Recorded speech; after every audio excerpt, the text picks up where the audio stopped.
بخاری نے قرآن مجید کے لیے ہے جو سب سے زیادہ ہلکے اور خوبصورت تھے، اس کو قرآن مجید کے اندر ایسا جڑ دیا کہ قرآن کے وہ ان کا حسن بڑھ گیا۔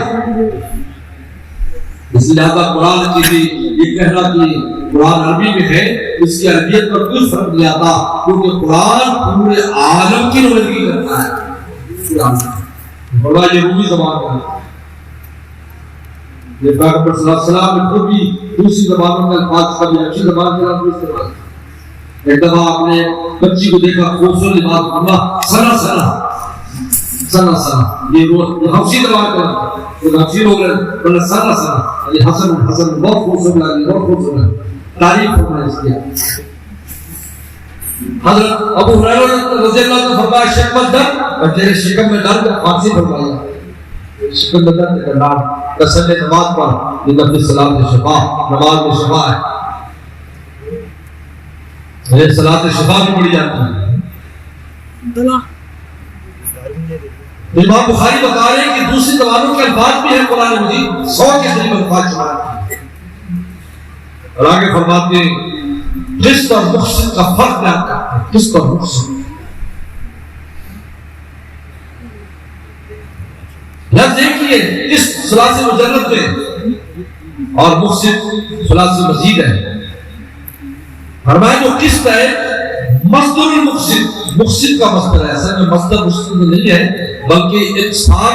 اور اقساط مصدر ہے مقسط کا، یعنی مصدر المصدر ہے، مصدر کا مصدر ہے، سات کا مصدر قسط ہے، لیکن دونوں کا معنی میں فرق ہے۔ یہ عربی زبان کی خصوصیت ہے، زیر بات بدلنے سے، زیر پیش بدلنے سے، زیر و زبر بدلنے سے معنی کہیں سے کہیں چلے جاتے ہیں۔ قسط کا معنی یہاں فرما رہے ہیں کہ قسط ہے اس سے قاصد یہ ظالم کے بارے میں، اور محسن عادل کے بارے میں۔ ان اللہ یحب المقسطین، اللہ عادل لوگوں سے محبت کرتے ہیں۔ اما القاسطون مقام جہنم حطوا، فرمایا کہ ظالم لوگ جہنم میں کرتے ہیں۔ لفظ قسط ہے، اللہ ابن حجر عسقلانی فرماتے ہیں قسط اور قسط میں فرق کرتے ہیں۔ ان کا قسط کا معنی ظلم ہے، قسط کا معنی انصاف ہے۔ لیکن امام بخاری فرماتے ہیں جو قسط ہے یہ ایسا لفظ ہے کہ جب بابی فاعل میں جاتا ہے تو وہاں جانے کے بعد عدم کا معنی آ جاتا ہے، اور ثلاثی مجرد میں استعمال ہو تو ظلم کے معنی میں آ جاتا ہے۔ اب دیکھیں حجاج بن یوسف کا مشہور واقعہ ہے، حضرت سعید بن جبیر بہت بڑے تابعی تھے، بڑے بڑے صحابہ کی صحبت اٹھائی، جب اس کو پکڑ کر گرفتار کرا اس نے اور اس کے دربار میں لایا کہ حجاج بن یوسف کے، انہوں نے کہا ما تقول فیہ، میرے بارے میں تو کیا کہتا ہے؟ انہوں نے فرمایا کہ قاسط العادل، قاسط العادل۔ لوگ خوش ہو گئے، حجاج کی تعریف کرتے ہیں، وہ سب چاہتے تھے بچ جائے، وہ فوراً قتل کرا دیتا، اتنا ظالم تھا فوراً قتل کرا دیتا۔ حجاج بن یوسف جب مرا ہے تو اس وقت شکرانے کے نفل پڑے بڑے بڑے بزرگوں، عجیب ہے، شکرانے کے نفل پڑے کہ ظالم سے دنیا جو ہے محفوظ ہو گئی، شکرانے نفل پڑے، اللہ کا شکر ادا کیا، اللہ تعالیٰ شکر ہے ظالم سے جان چھوڑی۔ لہذا اتنا تقویٰ دکھانے کی ضرورت نہیں ہوتی کہ ظالموں کو معاف کرتے ہیں۔ مخلوق پر ظلم کرنے والوں سے پیغمبر صلی اللہ علیہ وسلم کی روایت نہیں دیکھی آپ نے؟ ایک آدمی جا رہا تھا جنازہ، صحابہ کرام کا بہت برا آدمی تھا، قربہ بجوت، یہ دوسرا جا رہا تھا کہ بہت اچھا قربہ بجوت، ان کا حضرت کیا کہا کہ تم نے کہا یہ برا آدمی تھا، جس کے لیے جہنم واجب ہو گئی، جس کے لیے اچھا تھا اس کے لیے جنت واجب ہو گئی۔ ہم نے صحابہ سے کیوں نہیں کہا بھی چپ کرو بھائی ایسی بات نہیں، ایسا کیا ہے جو مخلوق کو پکڑ اس کو ذکر کیا ہے تھوڑا سا چکا سلاتا تھا اور واجب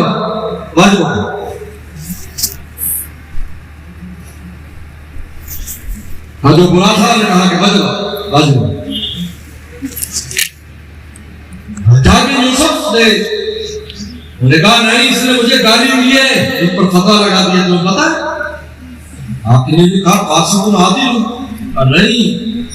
جو وہ قاصد ہے عمل قاصدون کانوا لجہنم حطبا، کہ ظالم جہنم کا ایندھن ہو گئے، یہ کہا ہے مجھے وہ لوگ بھی تھا اور کہا عاجل سے کافر کا ہے، ثم الذین کفروا بربہم یعدلون، پھر کافر لوگ ان بتوں کو خدا کے برابر قرار دیتے ہیں، بولے کہ عادل وہ ہے، مجھے یعنی اس نے کہا ہے ظالم کافرون۔ سعید زبیر سے پوچھا گیا کہ ہاں میں نے یہی کہا، میں نے یہی کہا قاصد العادل۔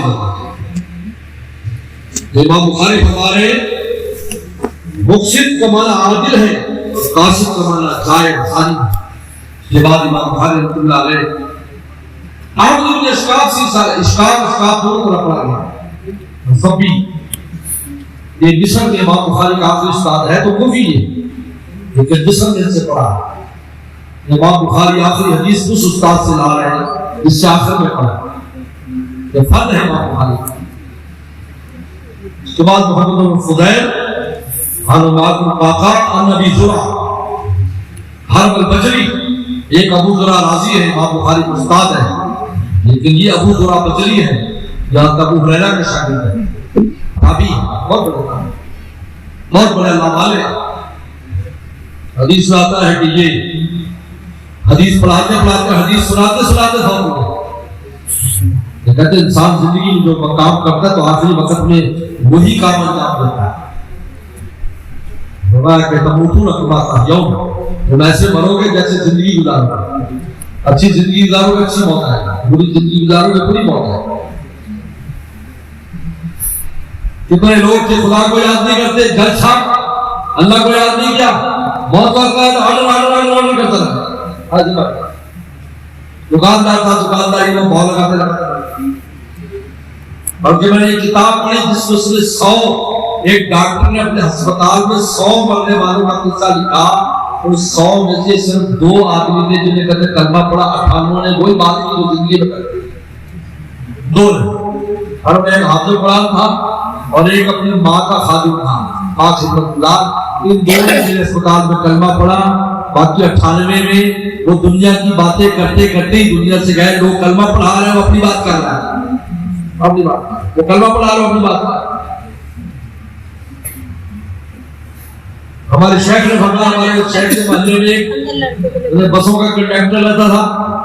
بسوں میں چلتا تھا، صدر جاتا تھا، اور صدر اور کماڑی اور بنوڑا، کہاں کہ آخر لوگ کلمہ پڑھا رہے ہیں، وہ کہہ رہے ہیں صدر صدر کماڑی بنوڑا، صدر صدر کماڑی بنوڑا، کلمہ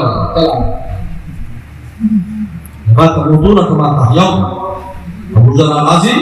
حدیث سناتے سناتے، حدیث بھی کون سی، من کان آخر کلام لا الہ الا اللہ دخل الجنہ۔ ہمارے استاد مفتی بلی حسن ٹونگی فرماتے تھے یہ حدیث انہوں نے بیان کی، اور آگے حدیث بیان کی کہ من کان آخر کلام لا الہ الا اللہ، اور بات ہو گئی۔ اور ابو ہریرہ رضی اللہ عنہ سے بات سنا رہے ہیں، حضرات صحابہ کرام میں سب سے زیادہ حدیث بیان کرنے والے تھا ابو ہریرہ رضی اللہ عنہ۔ یاد رکھو تمام باطل فرقے ابو ہریرہ سے دشمنی کرتے ہیں، کیونکہ بڑی کھول کر بات کرتے ہیں، بڑی کھول کر بات کرتے ہیں۔ 5374 حدیث کے راوی ہیں، اور باتیں میں ہر وقت پیغمبر اسلام کے قریب رہتا تھا تاکہ آپ کی کوئی بات مجھ سے چھوٹ نہ جائے۔ اور حافظ کا یہ حال تھا، حافظ کا یہ حال تھی کہ خلیفہ نے ان سے احادیث سنی، 1-2 گھنٹے سنتا رہا۔ اگلے سال پھر انہوں نے بلایا کہ وہ حدیثیں 25 سال سنائی تھی وہ سناؤ، اور وہ پیچھے کاتب نے پچھلے سال حدیثیں لکھی تھی، اگلے سال جب دوبارہ بیان کی تو زیر و زبر کا فرق ہوا۔ اب تک انہوں نے اللہ کو بات کہا ہے، قال النبی صلی اللہ علیہ وسلم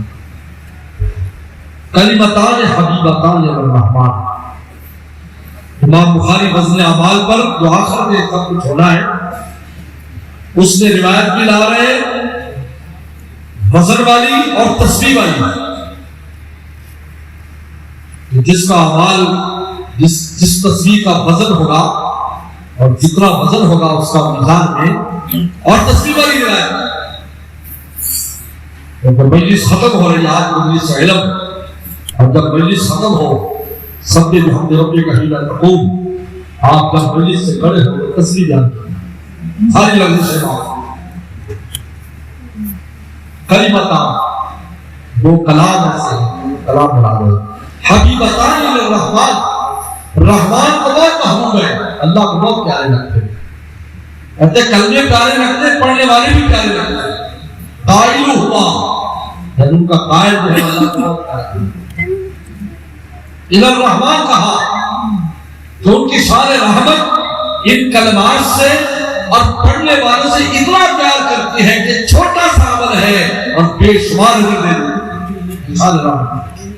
انہیں رحمان کہا، یہ رحمان ہے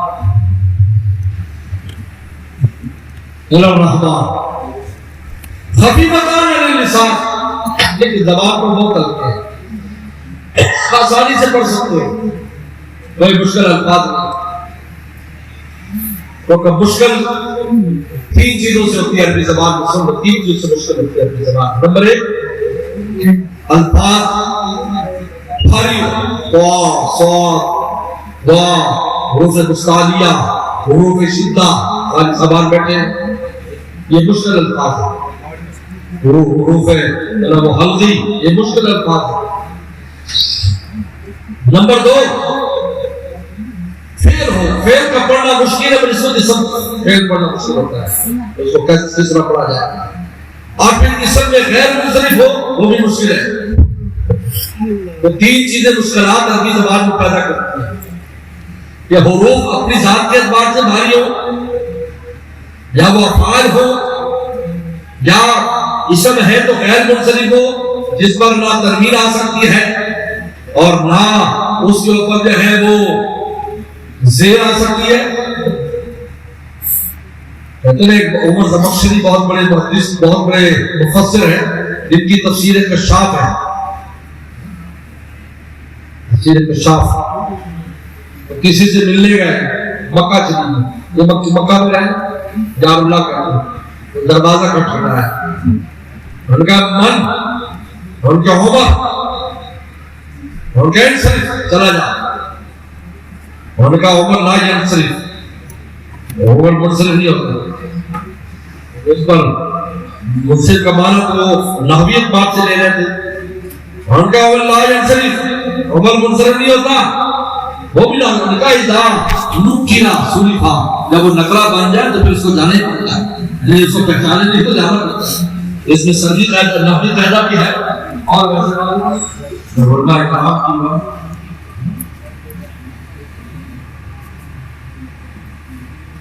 یہ یہاں پر اسے کہتے ہیں حضرت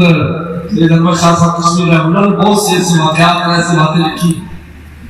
کہ ایک کلام کے اندر وہ معنی ہوتا ہے جو نظر آ رہا ہے اور ایک معنی ہوتا ہے جو نیچے چھپا ہوا ہے،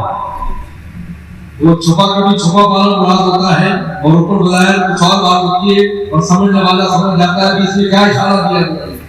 کیا اشارہ دیا گیا ہے۔